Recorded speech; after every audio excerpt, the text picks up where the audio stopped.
Bonjour à tous. Merci beaucoup pour l'honneur que l'Église nous fait. Alors, mon nom est Marcelo Lumanicha. Je suis entrepreneur. Je suis également conférencier, formateur. Et je suis très heureux aujourd'hui d'être ici avec vous. Et aussi très heureux encore de voir M. Jedi Diakatima, que je vois souvent ailleurs. C'est vraiment une grande chose, une bonne chose plutôt de vous rencontrer. Alors, moi, je vais parler sur l'intelligence financière. Nous sommes dans un programme de la jeunesse et les jeunes doivent vraiment aussi s'intéresser aux finances, connaître comment s'organiser. Et je vais commencer par une petite histoire, parce que je suis aussi très passionné de l'histoire. Je vais commencer sur une petite histoire de notre pays. Comment est-ce que nous avons obtenu l'indépendance et comment est-ce que les Belges nous ont mal éduqués financièrement. Pourquoi les Belges nous ont mal éduqués financièrement? Je vais vous raconter ici.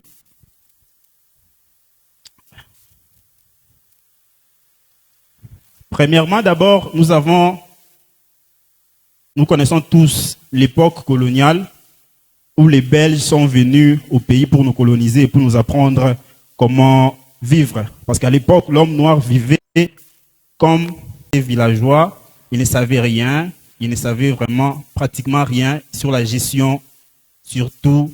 On fait la découverte de l'Afrique, de la RDC aussi.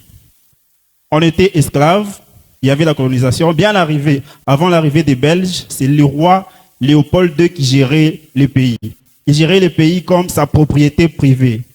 Et le pays à l'époque était appelé État indépendant du Congo. Nous connaissons tous l'histoire. Et après avoir échoué sa mission de gérer l'État indépendance du Congo, le roi Léopold II avait cédé sa place, avait donné le pays tout entier à la Belgique. C'est pourquoi le pays n'était plus nommé État indépendant du Congo, mais était nommé Congo belge. Et puis par après, ils ont fait la découverte de plusieurs matières, des cuivres, des cobaltes et tout ce que nous connaissons tous. Ils ont créé des sociétés de base, comme la GECAMINE, à l'époque qui était Union minière. Ils ont créé aussi la BCK, à l'époque c'est quoi, ESNCC, et ils ont engagé les villageois, nos arrière-grands-pères. Ils ont organisé des sites, ils ont construit pour eux des sites, ils sont venus des travailleurs normaux payés chaque fin du mois. Et en dehors de ça, ils étaient également payés d'abord les salaires, ils avaient la pension alimentaire et tout ce que nous connaissons. Ils avaient également tout ce que nous voyons, soins médicaux, éducation pour les enfants.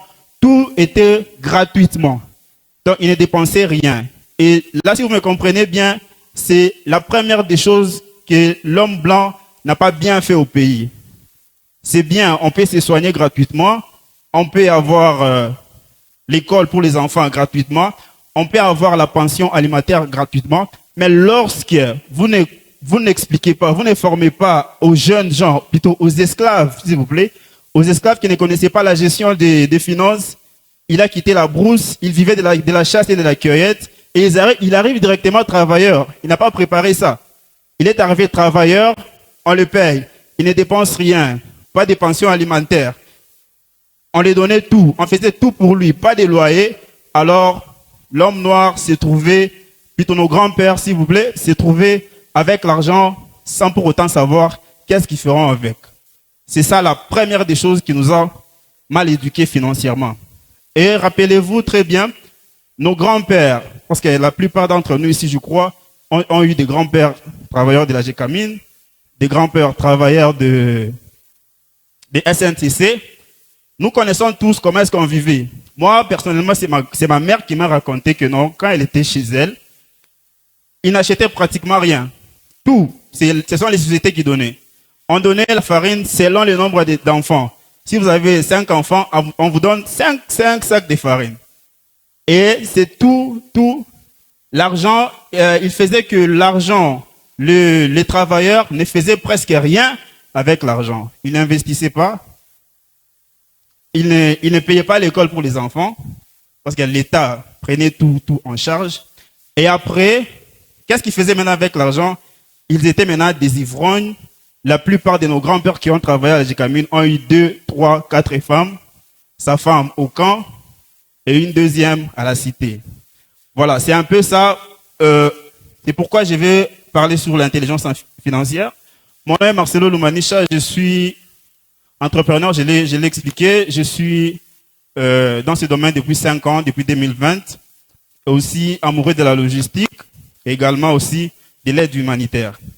Je suis propriétaire de chez Luma. Chez Luma, c'est une boutique qui vend des ustensiles de cuisine. Tout ce qui est ustensiles de cuisine.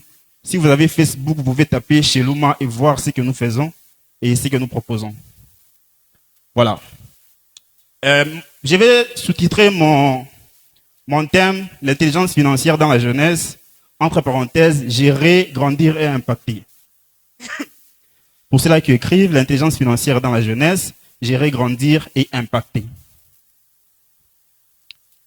L'objectif de ces thèmes, soit de notre prestation ce soir, sera de nous aider à arriver à la liberté financière, de nous aider à mieux gérer nos finances. Beaucoup, moyens ou petits, nous devons mieux canaliser tout ce que nous recevons comme gain, tout ce que nous recevons comme salaire, tout ce que nous recevons aussi comme don en termes financiers. Vous devez savoir que lorsque nous avons l'argent, nous avons 3 choses que nous faisons avec l'argent. Soit nous dépensons l'argent, soit nous épargnons, ou soit nous investissons. Je peux même ajouter une 4e chose, soit nous perdons aussi l'argent. On peut nous voler, c'est aussi perdre. Mais on a nommé d'abord les 3 choses pour avoir l'idée exacte de ce que nous voulons parler ce soir. Alors, l'intelligence financière est une capacité de gérer son argent. En des termes simples et faciles que tout le monde peut comprendre, une capacité à bien gérer son argent. Lorsque vous avez l'argent, vous devez mieux canaliser ça, gérer ça, pour que vous atteigniez vos objectifs. C'est vrai que tout le monde n'a pas l'objectif et vous pouvez même vous en rendre compte. Si vous n'aviez pas l'argent et qu'on vous donne aujourd'hui $100, directement vous aurez un programme en tête. Vous allez chez votre frère, vous allez chez votre grande sœur. La grande sœur vous donne $100. Vous n'avez pas demandé ça. Ce n'était pas prévu dans votre budget. On vous donne $100 et tout le monde, toute personne qui aura ces $100 directement aura un programme dans la tête déjà. Ça va se déclencher. C'est ce que nous voulons arranger ce soir. Alors, il y a un auteur, Francis Bacon, qui avait dit « L'argent est un bon serviteur, mais pas un mauvais maître ». C'est-à-dire, l'argent doit être bien géré, être bien contrôlé. Si vous contrôlez mal votre argent, alors là, il sera le mauvais maître. Mais si vous le gérez, vous le canalisez très bien, alors là, il sera un très, très bon d'ailleurs serviteur. Nous allons directement commencer avec les dépenses. Nous avons cité que l'argent a nous faisons 3 choses avec l'argent. Nous dépensons, nous épargnons, nous investissons. Nous allons commencer avec les dépenses, que je vais nommer point A1. Nous avons aussi différents types de dépenses. Nous avons les dépenses qui sont obligatoires, les dépenses de consommation et aussi les dépenses qui sont variables et imprévues. Nous allons directement commencer avec les dépenses obligatoires. C'est quoi les dépenses obligatoires? C'est tout ce que nous faisons, tout ce qui est obligé, tout ce que nous faisons avec l'argent qu'on ne peut pas, plutôt tout ce que nous utilisons. Tout ce que nous utilisons pour avoir quelque chose, acquérir une chose, ou soit acquérir un service, par exemple. Les dépenses obligatoires, ce sont des dépenses à ne jamais négliger. Ce sont par exemple les dépenses comme le loyer plutôt, les factures d'électricité, tout ce qui est impôts pour les gens qui ont des entreprises, les impôts, l'entreprise ou l'association, par exemple ici, je crois que je ne sais pas si l'église est locataire ou pas, mais les loyers, tout ce qui est loyer, électricité, forfait Internet, ce sont les dépenses souvent qui sont obligatoires. En parlant des forfaits Internet, pour les gens qui évoluent dans l'e-commerce, le forfait Internet est quelque chose d'obligatoire. Vous êtes obligé tout le temps d'avoir des forfaits Internet pour faire fonctionner le service. Un, c'était les dépenses obligatoires. Et deux, ce sont des dépenses de consommation. Ce sont les dépenses que nous faites pour satisfaire nos besoins. Par exemple, quoi? Satisfaire nos besoins, ça veut dire quoi? Tu as envie d'acheter des baskets, une nouvelle paire de baskets, et aussi d'acheter une belle chemise. Alors ça, nous pouvons mettre ça dans les dépenses de consommation. Et aussi dans les dépenses de consommation, nous avons les dépenses de consommation courantes et les dépenses de consommation durables et aussi non durables. Les dépenses de consommation courantes, ce sont des dépenses de base, je dirais même que de première nécessité. Nous avons par exemple la nourriture. Ce sont des dépenses qui sont courantes, des dépenses de consommation qui sont courantes. Nous mangeons chaque jour. Manger n'est pas obligatoire, mais c'est nécessaire de manger chaque jour.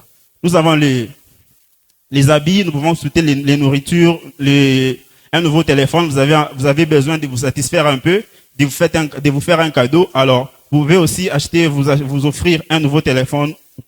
Il y a aussi les dépenses de consommation durable. C'est les dépenses que nous faisons d'acheter quelque chose qui peut durer, par exemple.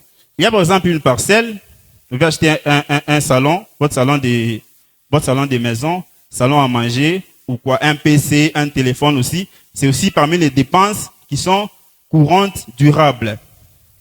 Il y a également les dépenses qui sont courantes, non durables.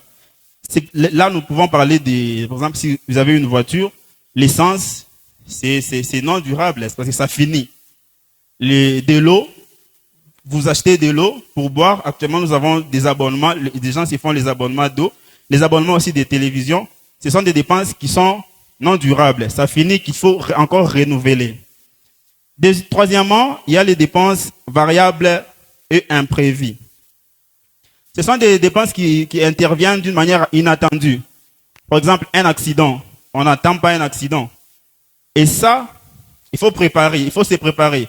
Et comment est-ce que nous allons préparer? Nous devons donc épargner. Je ne sais pas si ça va jusque-là, si je suis trop rapide ou trop lent. C'est bon? Ok. Alors, l'épargne, c'est quoi? En des termes très simples, aussi faciles que tout le monde peut comprendre. C'est le fait de garder une partie de son argent. Juste ça. Vous recevez votre argent et vous décidez, non, je ne dépense pas tout, je ne mange pas tout, je garde. C'est ça, une définition brève et que tout le monde peut comprendre. Dans les dépenses, nous avons aussi plusieurs sortes de dépenses et plutôt plusieurs sortes d'épargne. Et là, nous allons citer uniquement 3. Nous avons point 1, l'épargne des précautions. L'épargne des précautions, c'est la base de toute bonne gestion. C'est l'épargne qui nous aide à garder l'argent pour les imprévus. On a parlé des dépenses des imprévus. Et là, nous parlons de l'épargne de précaution. Lorsque vous gardez l'argent pour des imprévus, vous vous dites que non, je garde cet argent, peut-être demain, j'aurai une opportunité, par exemple, même une opportunité, c'est un imprévu. Par exemple, vous vous dites aussi que non, j'aurai peut-être un problème dans la famille, une maladie, par exemple. Vous vous dites là, il faut garder quand même quelque chose pour y remédier. Lorsque vous avez ces problèmes-là, vous y remédiez directement. C'est la maladie, l'accident, vous allez même perdre votre emploi, vous pouvez perdre votre emploi, mais si vous avez l'épargne des précautions, ça peut vous sauver. Vous pouvez utiliser l'argent que vous avez gagné à autre chose. 2, épargne à des projets. Ce sont des épargnes que nous faisons pour commencer une activité. Vous trouvez un petit boulot, un CDD par exemple, un contrat à durée déterminée. Vous avez 11 mois, 1 an pour travailler. Et si vous ne épargnez pas bien pour commencer, si vous avez un projet, vous pouvez directement épargner. Et si vous faites bien votre épargne, après même votre CDD, vous allez vous retrouver facilement